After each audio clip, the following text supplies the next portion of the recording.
Bro എന്താണ് നിർത്തോട്ടെ, അത് കുഴപ്പമില്ല. സ്ഥലമുണ്ട്. സന്തോഷമുണ്ട്. കാരണം ബിഗ് ബോസ് എന്ന് പറയുന്ന പ്ലാറ്റ്ഫോമിൽ ഇത്രയും ദിവസം 65 ഡേയ്സ് നിൽക്കാൻ big deal and I am so happy. I was real.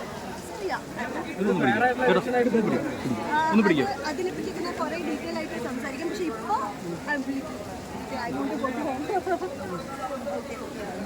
എന്തോന്ന് ഗെയിമൊക്കെ കളിച്ചതിൻ്റെ എക്സ്പീരിയൻസ് എങ്ങനെയായിരുന്നു? ഗെയിം എല്ലാം പൊളിയായിരുന്നു. ടാസ്ക് എല്ലാം നല്ലതായിരുന്നു. ആൻഡ് ഞാൻ ടാസ്ക് എല്ലാം ഭയങ്കര ജെന്യുവൻ ആയിട്ട് കളിക്കുന്ന ആളാണ്. സോ എനിക്ക് ഇൻട്രസ്റ്റിംഗ് ആയിരുന്നു.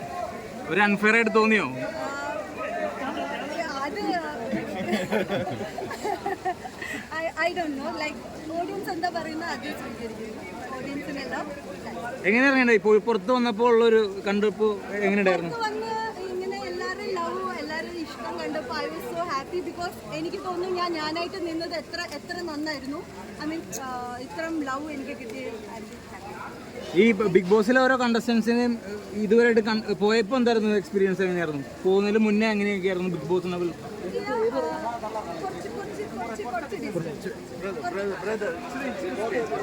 വരുന്ന ഡിഫറെൻറ്റ് ക്യാരക്ടേഴ്സാണ്, ഡിഫറെൻറ്റ് ബിഹേവിയർ പാറ്റേൺ. പല ആൾക്കാരും പല രീതിയിലുള്ള സിറ്റുവേഷനിൽ നിന്ന് വരുന്നവരാണ്. സോ അതിലെങ്ങനെ വിജയിച്ച് നമ്മൾ നിൽക്കുന്നു, എത്ര ദിവസങ്ങളിൽ നമ്മൾ നിൽക്കുന്നു, അതാണ് ബിഗ് ബോസ്. ഗബ്രി പോയി കഴിയുമ്പോൾ ജാസ്മിന്റെ കളി ബെറ്റർ ആയെന്ന് തോന്നുന്നുണ്ടോ? അത് അവർ രണ്ടുപേരുടെ തീരുമാനങ്ങൾ. അവർക്ക് ബെറ്റർ ആക്കണം.